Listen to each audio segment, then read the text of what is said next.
둘째 날입니다. 오늘은 마태복음 4장 말씀을 읽고 나누며 시작을 할게요. 갈릴리 해변에 다니시다가 두 형제 곧 베드로라 하는 시몬과 그의 형제 안드레가 바다에 금을 던지는 것을 보시니 그들은 어부라 말씀하시되 나를 따라오라. 내가 너희를 사람을 낭비하게 되게 하리라 하시니 쭉 읽어보시면 될 것 같습니다. 예수님을 따르게 하라라는 제목으로 말씀을 나눕니다. 복음서에 의하면 예수님께서 세례를 받고 시험을 이기신 후에 공생애를 이제 시작하면서 처음으로 하신 일이 뭐냐? 제자를 불러 모으시는 일이죠. 마가는 예수님과 열두 제자 사이에 특별한 관계를 다음과 같이 묘사해요. 마가복음 3장에 보니까 또 산에 오르사 자기가 원하는 자들을 부르시니 나아온지라. 주님이 원하는 자를 불렀더라. 이에 열두를 세우셨다. 이유가 뭐냐? 자기와 함께 있게 하고 또 보내서 전도도 하며 귀신을 내쫓는 권능도 가지게 하려 하십니다. 사역에 중요한 원리가 다 들어있죠. 열두를 세우신 이유가 뭐냐? 자기와 함께 있게 하고 하나님과 함께 동행하는 것이 1순위입니다. 그죠?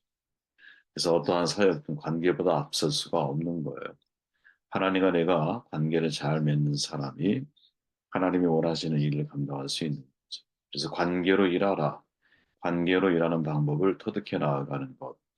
이거는 정말 우리가 예수님의 모습을 닮아가는 모습이 아니겠느냐.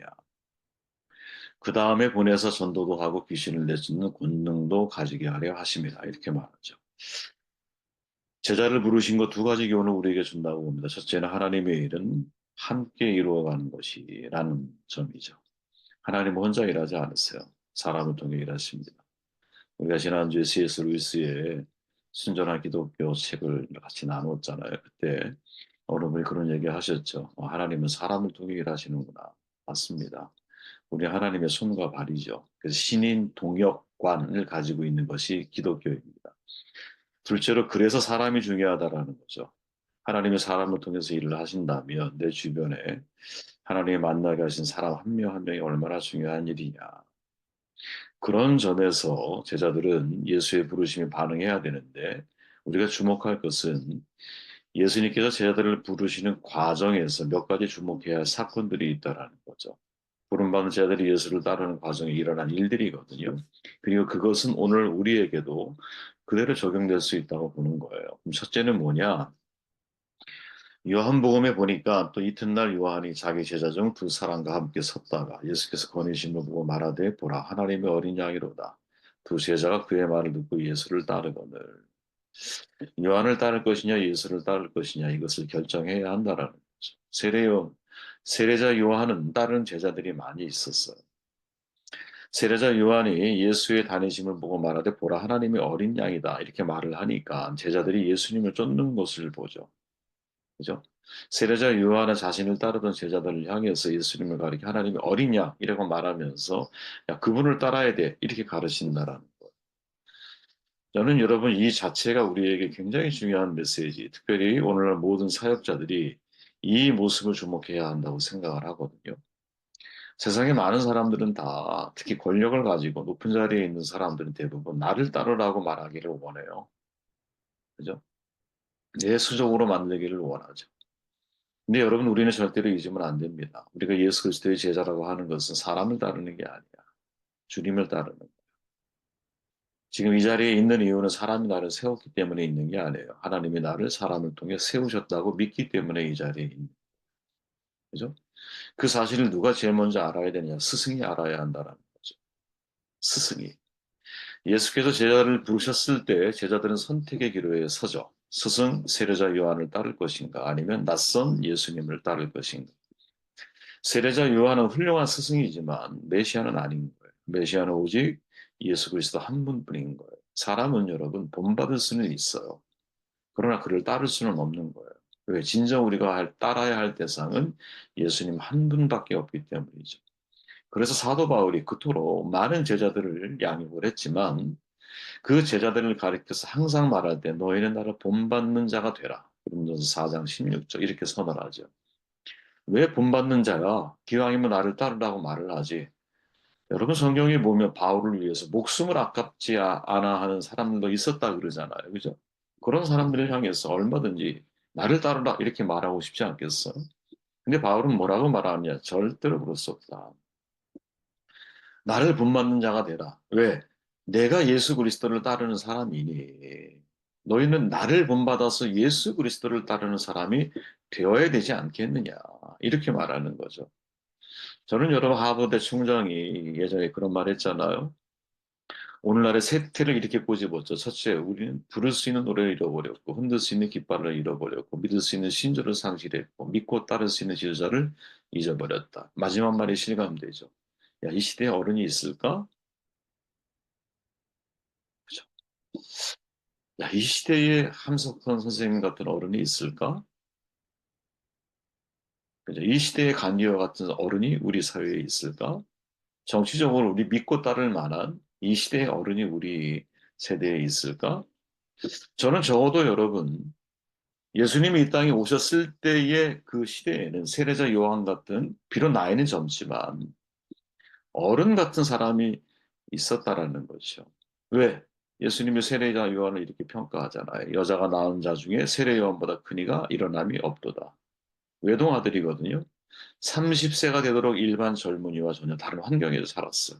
거친 광야에서 살았어요. 포도주 평생 입에 대지도 않았어요. 어떤 여인을 사귄 경험도 없고 결혼도 하지 않았어요. 그러니까 태어남과 동시에 완전한 나시림처럼 인생을 살았어. 그런데 30대 초반에 이미 어떻게 선지자의 위치에 올라가고 아주 짧은 기간 동안 혜성처럼 나타났다 순교의 제물로 사라져요. 그럼에도 불구하고 예수님은 야, 이보다 큰 사람이 없어. 어른이라는 거죠. 시대의 어른. 그렇지 않아요? 이 사람보다 큰 자가 없어. 시대의 어른인 거야. 나이로 어른이 된 게 아니야. 무엇으로 어른이 됐느냐? 진짜 자기의 삶을 통해서 어떤 게 그리스도인으로서 어른이 되는 삶인지를 보여주었는데, 그가 말하기를 그는 흥하여야 하겠고 나는 쇠하여야 하리라. 이를 직역하면 그는 커져야 한다. 나는 감소되어야 한다. 그러니까 평생 예수님의 조연으로 인생을 살아가려고 하는 존재. 그게 세례자 요한이었다라는 거지. 주연은 누구? 예수님이고. 조연은 누구? 나인 거야. 저는 이 삶의 태도가 여러분, 우리에게 너무너무 중요하다, 이거는. 제가 수도 없이 반복하는 말 가운데 하나가, 내게 하라고 주신 일을 하실 겁니까? 내가 하고 싶은 일을 하실 겁니까? 내가 하고 싶은 일의 주연은 나인 거예요. 주연이 나야. 하지만 내게 하라고 주신 일의 주연은 하나님인 거예요. 하나님. 그러니까 그분은 커져야 되고 나는 감수해야 하리라. 이 믿음이, 이 결단이 우리 가운데 있느냐. 그분이 높아지고 나는 감수하는 거. 이러한 삶을 살아가는 사람이 사실은 하나님 앞에 참 어른스러운 신앙인이자 사회에서도 어른과 같은 신앙인의 모습으로 살아가는 게 아니겠느냐. 무한 경쟁 시대이죠. 살아남기 위해 타인을 밟고 올라서는 시대예요. 내가 흥하고 너는 패해야 돼. 그런데 세례자 요한은 이렇게 말하는 거예요. 그는 흥하고 나는 쇠하여야 하리라. 이게 세례자 요한의 인생관인 거죠. 저는 두 종류의 신앙인이 있다고 봐요. 그죠? 어느 시대든. 한 부류는 예수님의 이름을 빌려서 자기가 흥해야겠다라고 말하는 사람이고, 또 다른 부류는 예수님을 위하여 자기가 쇠하기를 자원하는 사람. 요한을 본받아야 되죠. 나는 그의 신발끈을 풀기도 감당하지 못하겠노라. 평생 예수님을 드러내기 위해서 그 그늘 밑에서 인생을 살아갔던 사람. 그죠? 어떻게 이런 삶을 살 수 있었을까? 요한의 말 속에 답이 있죠. 나는 그리스도가 아니라 그의 앞에 보내심을 받은 자. 이게 자기의 정체성이에요. 요한의 정체성. 하나님이 나를 보냈다라는. 여러분, 세상은 여러분, 해명의 말처럼 노인과 바다에 던지는 질문이잖아요. 인간에 던져진 존재이냐. 여기에 대한 세례자 요한의 답변은 뭐냐? 인간은 보내진 존재라는 거지. 여러분, 생각해 보십시오. 내 자신을 그냥 아무 의미 없이 이 세상에 던져진 존재로 생각하는 사람과 하나님의 그 섭리 가운데서 지금의 이때에 나를 하나님이 보내셨다라고 생각하는 사람의 삶의 가치관이 과연 같을 수 있을까? 삶을 대하는 자세와 태도가 같을 수 있을까요? 던져진 존재라고 생각하는 사람은 운명에게 나를 맡기는 사람이야. 그러나 보내진 사람이라고 생각하는 사람은 사명에게 나를 맡기는 거야.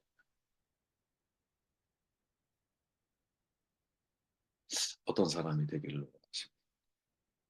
그죠? 그는 흥하여야 하고 나는 쇠하여야 하리라. 이 고백이 우리의 고백이 되어야 되지 않겠는가?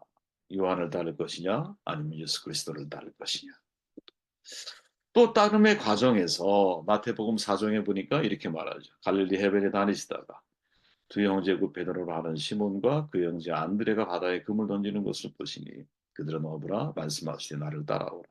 내가 너희를 사람을 낳는 어부가 되게 하리라 하시니 그들이 곧 그물을 버려두고 예수를 따르니라. 가장 익숙한 구절 가운데 하나이죠. 근데 제가 전에 말씀드렸듯이 해석이 분분해요. 왜? 한글 번역에는 사람을 낳는 어부라고 번역했지만 원문 그대로 번역을 하면 사람들의 어부란 뜻을 가지고 있기 때문이죠.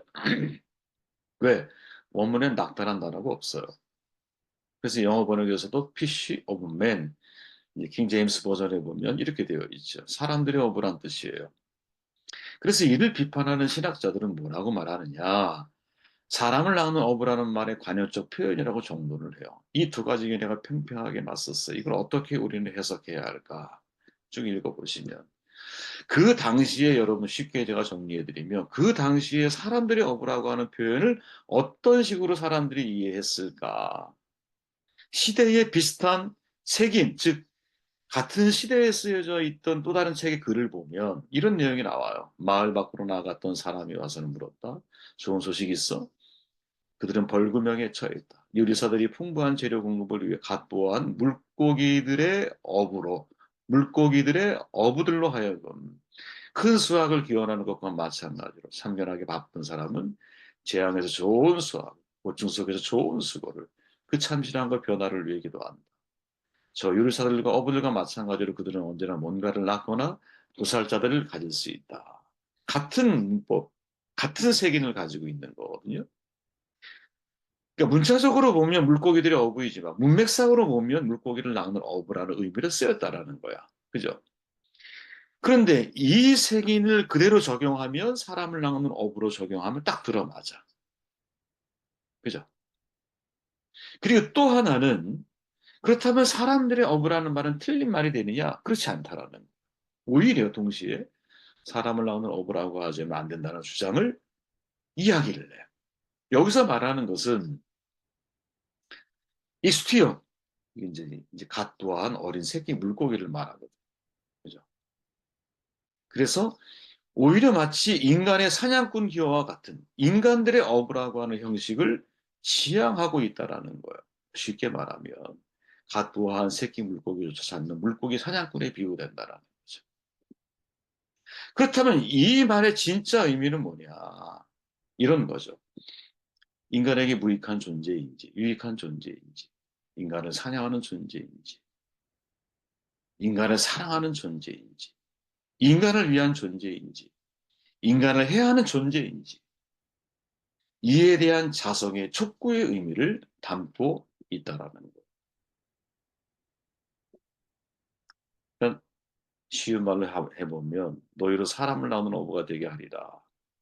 이 말 속에는 어, 사람을 해야 하는 무익한 존재로서 사람을 낳는 사람이냐 아니면 사람을 위하는 사람에게 유익이 되기 위해서 사람을 낚으려고 하는 사람이냐. 다시 말하면 사람을 낚는 사냥꾼의 마음이 아니라 사람을 위한 사냥꾼의 마음으로 사람을 대하는 업으로 우리를 부르기를 원하시고 그렇게 불렀다라.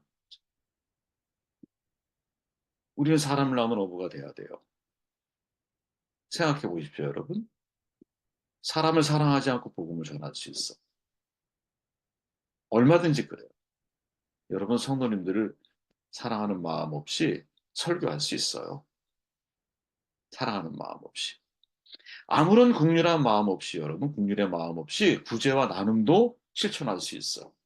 동정하는 거지. 그죠?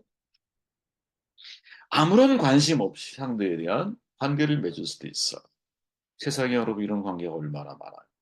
그러나 그것은 사람들의 어부들이 아니라는 말이지. 그러니까 주님이 진짜 원하셨던 제자의 모습은 사람들의 어부로서 사람을 낚는 어부가 되라는 거지. 다시 말해 내가 사람들을 사랑하기 때문에 사람들을 주님께로 연결하려고 하는 사람들.